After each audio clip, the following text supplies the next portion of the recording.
ನಮಸ್ಕಾರ ಸ್ನೇಹಿತರೆ, ನಿಮ್ಮ ನೆಚ್ಚಿನ ಲವ್ ಪಾಯಿಂಟ್ ಚಾನಲ್ಗೆ ಸ್ವಾಗತ.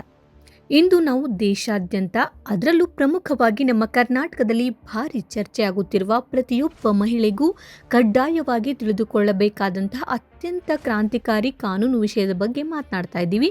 ಅದೇ ಮುಟ್ಟಿನ ರಜೆ ಅಥವಾ ಮೆನ್ಸ್ಟ್ರಲ್ ಲೀವ್ಸ್ ಪಾಲಿಸಿ. ಕೆಲಸ ಮಾಡುವ ಜಾಗದಲ್ಲಿ ಮಹಿಳೆಯರು ಅನುಭವಿಸುವ ದೈಹಿಕ ಮತ್ತು ಮಾನಸಿಕ ನೋವನ್ನು ಗುರುತಿಸಿ ಕರ್ನಾಟಕ ಸರ್ಕಾರ ಒಂದು ಹೆಜ್ಜೆ ಮುಂದೆ ಇಟ್ಟಿತ್ತು. ಆದರೆ ಇತ್ತೀಚೆಗೆ ಹೈಕೋರ್ಟ್ ಈ ನೀತಿಯನ್ನು ಸಂಪೂರ್ಣವಾಗಿ ಎತ್ತಿ ಹಿಡಿದು ಇದು ಮಹಿಳೆಯರ ಮೂಲಭೂತ ಹಕ್ಕು ಎಂದು ಸ್ಪಷ್ಟಪಡಿಸಿದೆ. ಆದರೆ ಈ ರಜೆ ಯಾರಿಗೆಲ್ಲ ಸಿಗುತ್ತೆ? ಪ್ರೈವೇಟ್ ಕಂಪನಿಗಳಿಗೆ ಅನ್ವಯ ಆಗುತ್ತಾ ಅಥವಾ IT ಉದ್ಯೋಗಿಗಳಿಗೆ? ಗಾರ್ಮೆಂಟ್ಸ್ ಕಾರ್ಮಿಕರ ಕಥೆ ಏನು? ರಜೆ ತಗೊಂಡ್ರೆ ಸಂಬಳ ಕಟ್ ಮಾಡ್ತಾರಾ? ಈ ಎಲ್ಲ ಗೊಂದಲಗಳಿಂದ ಹೈಕೋರ್ಟ್ ನೀಡಿರುವ ಸ್ಪಷ್ಟನೆ ಏನು ಎಂಬುದನ್ನು ಈ ವಿಡಿಯೋದಲ್ಲಿ ಎಳೆಯಾಗಿ ತಿಳಿದುಕೊಳ್ಳೋಣ. Welcome back to love point.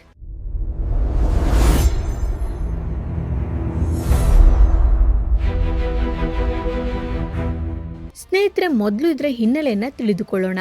Karnataka ಸರ್ಕಾರ 2025 ಕೊನೆಯಲ್ಲಿ ಮಹಿಳಾ ಉದ್ಯೋಗಿಗಳಿಗೆ ಮುಟ್ಟಿನ ರಜೆ ನೀತಿಯನ್ನು ಜಾರಿಗೆ ತಂದಿತ್ತು. ಆದರೆ ಇದರ ವಿರುದ್ಧ ಕೋರ್ಟ್ನಲ್ಲಿ ಸವಾಲು ಹಾಕಲಾಗಿತ್ತು. ಇದೀಗ ಏಪ್ರಿಲ್ 15, 2026 ಕರ್ನಾಟಕ ಹೈಕೋರ್ಟ್ ಅತ್ಯಂತ ಐತಿಹಾಸಿಕ ತೀರ್ಪನ್ನು ನೀಡಿದೆ. ಕೋರ್ಟ್ ಏನು ಹೇಳಿದೆ ಅಂದರೆ, ಸಂವಿಧಾನದ 21ನೇ ವಿಧಿಯ ಪ್ರಕಾರ ಪ್ರತಿಯೊಬ್ಬ ಮಹಿಳೆಯೂ ಗೌರವದಿಂದ ಬದುಕುವ ಹಕ್ಕನ್ನು ಹೊಂದಿದ್ದಾಳೆ. ಮುಟ್ಟಿನ ಅವಧಿಯಲ್ಲಿ ಮಹಿಳೆಯರು ಅನುಭವಿಸುವ ದೈಹಿಕ ನೋವು ಮತ್ತು ಕಷ್ಟಗಳನ್ನು ನಿರ್ಲಕ್ಷಿಸಿ ಅವರಿಂದ ಕಠಿಣ ಕೆಲಸ ನಿರೀಕ್ಷಿಸುವುದು ಅಮಾನವೀಯವಾಗಿದೆ. ಆದ್ದರಿಂದ ಈ ರಜೆ ನೀತಿಯು ಸಂಪೂರ್ಣವಾಗಿ ಸಂವಿಧಾನಬದ್ಧವಾಗಿ ಮತ್ತು ಕಾನೂನುಬದ್ಧವಾಗಿದೆ ಎಂದು ಕೋರ್ಟ್ ಸ್ಪಷ್ಟಪಡಿಸಿದೆ. ಈ ಮೂಲಕ ಕರ್ನಾಟಕವು ಇಡೀ ದೇಶದ ಖಾಸಗಿ ಮತ್ತು ಸರ್ಕಾರಿ ವಲಯದ ಎರಡೂಗಳಿಗೂ ಈ ನಿಯಮವನ್ನು ಜಾರಿಗೆ ತಂದ ಹೆಮ್ಮೆಯ ರಾಜ್ಯವಾಗಿದೆ. ಯಾರಿಗೆಲ್ಲ ಈ ರಜೆ ಸಿಗುತ್ತೆ? ಈಗ ನಿಮ್ಮ ಮನಸ್ಸಲ್ಲಿ ಮೂಡುವ ಪ್ರಶ್ನೆ ಏನಪ್ಪಾ ಅಂದರೆ, ಯಾರಿಗೆಲ್ಲ ಈ ರಜೆ ನೀಡಲಾಗತ್ತೆ ಅಂತ ತಿಳಿದುಕೊಳ್ಬೇಕಾಗತ್ತೆ. ಸರ್ಕಾರದ ನೋಟಿಫಿಕೇಶನ್ ಮತ್ತು ಹೈಕೋರ್ಟ್ ಆದೇಶದ ಪ್ರಕಾರ ಈ ಕೆಳಗಿನ ಎಲ್ಲರಿಗೂ ಈ ನಿಯಮ ಅನ್ವಯವಾಗುತ್ತೆ. ವಯಸ್ಸಿನ ಮಿತಿ 18 ವರ್ಷದಿಂದ 52 ವರ್ಷದ ಒಳಗಿನ ಎಲ್ಲ ಮಹಿಳಾ ಉದ್ಯೋಗಿಗಳು ಈ ರಜೆಯನ್ನು ಪಡೆಯಬಹುದು. ಯಾವ ಉದ್ಯೋಗಿಗಳಿಗೆ ಅಂತ ನೋಡೋದಾದರೆ, ನೀವು ಖಾಯಂ ಆಗಿರ್ಬೋದು, ಕಾಂಟ್ರಾಕ್ಟ್ ಬೇಸ್ ಅಥವಾ ಔಟ್ಸೋರ್ಸಿಂಗ್ ಮೂಲಕ ಕೆಲಸ ಮಾಡ್ತಾ ಇದ್ರೂ ಕೂಡ ರಜೆ ನಿಮ್ಮ ಹಕ್ಕಾಗಿರುತ್ತೆ. ಹಾಗೆ ಯಾವ ವಲಯಗಳಿಗೆ ಇದು ಅಂತ ನೋಡೋದಾದರೆ, ಎಲ್ಲ ಸರ್ಕಾರಿ ಕಚೇರಿ ಮತ್ತು ಇಲಾಖೆಗೆ, ಹಾಗೆ ಖಾಸಗಿ ಕಂಪನಿಗಳಿಗೆ, IT ಮತ್ತು BPO ಸಂಸ್ಥೆಗಳಿಗೆ, ಮಲ್ಟಿನ್ಯಾಷನಲ್ ಕಂಪನಿಗಳಿಗೆ, ಫ್ಯಾಕ್ಟರಿಗಳು ಮತ್ತು ಗಾರ್ಮೆಂಟ್ಸ್ ಘಟಕಗಳು, ತೋಟದ ಕಾರ್ಮಿಕರು ಮತ್ತು ಸಾರಿಗೆ ಇಲಾಖೆ ಸಿಬ್ಬಂದಿ. ಅಂದರೆ ನೀವು ಅಂಗಡಿಗಳು ಮತ್ತು ವಾಣಿಜ್ಯ ಸಂಸ್ಥೆಗಳ ಕಾಯ್ದೆಯಡಿ ರಿಜಿಸ್ಟರ್ ಆಗಿರುವಂತಹ ಯಾವುದೇ ಸಣ್ಣ ಅಥವಾ ದೊಡ್ಡ ಸಂಸ್ಥೆಯಲ್ಲಿ ಕೆಲಸ ಮಾಡ್ತಾ ಇದ್ರೂ ಕೂಡ ಇದು ಅನ್ವಯವಾಗುತ್ತೆ. ಈ ರಜೆಯ ಪ್ರಮುಖ ನಿಯಮಗಳೇನು? ಈ ನೀತಿಯಲ್ಲಿರೋದು 4 ಪ್ರಮುಖ ನಿಯಮಗಳನ್ನು ಪ್ರತಿಯೊಬ್ಬ ಉದ್ಯೋಗಿಗಳು ತಿಳಿದುಕೊಳ್ಬೇಕು. ತಿಂಗಳಿಗೆ ಎಷ್ಟು ರಜೆ ಅಂತ ನೋಡೋದಾದರೆ, ತಿಂಗಳಿಗೆ 1 ದಿನದ ಸಂಬಳ ಸಹಿತ ರಜೆ ಸಿಗುತ್ತೆ. ಅಂದರೆ ವರ್ಷಕ್ಕೆ ಒಟ್ಟು 12 ದಿನಗಳು. ಇನ್ನು ಸಂಬಳ ಕಟ್ ಆಗುತ್ತಾ ಅನ್ನೋ ಪ್ರಶ್ನೆಗೆ ಉತ್ತರ ಇಲ್ಲ.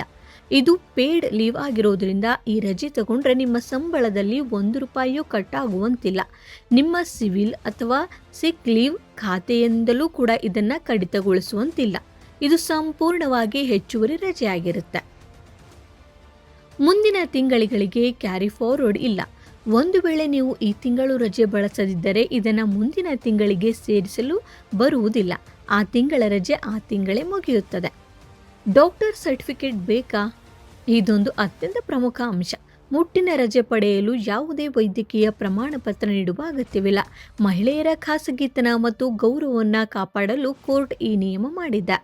ಇಷ್ಟೇ ಅಲ್ಲ ಸ್ನೇಹಿತರೆ, ಕರ್ನಾಟಕ ಸರ್ಕಾರ ವಿಧಾನಸಭೆಯಲ್ಲಿ ಕರ್ನಾಟಕ ಮುಟ್ಟಿನ ರಜೆ ಮತ್ತು ನೈರ್ಮಲ್ಯ ಮಸೂದೆ ಮಂಡಿಸಲು ಸಿದ್ಧತೆ ನಡೆಸಿದೆ. ಮುಂದಿನ ದಿನಗಳಲ್ಲಿ ಈ ಬಿಲ್ ಕಾನೂನಿಗೆ ಜಾರಿಗೆ ಬಂದರೆ ಕೇವಲ ಕೆಲಸ ಮಾಡುವ ಮಹಿಳೆಯರಿಗಷ್ಟೇ ಅಲ್ಲದೆ ಶಾಲಾ ಕಾಲೇಜುಗಳಿಗೆ ಹೋಗುವ ವಿದ್ಯಾರ್ಥಿನಿಗರಿಗೂ ಈ ಒಂದು ಸೌಲಭ್ಯ ದೊರೆಯಲಿದೆ.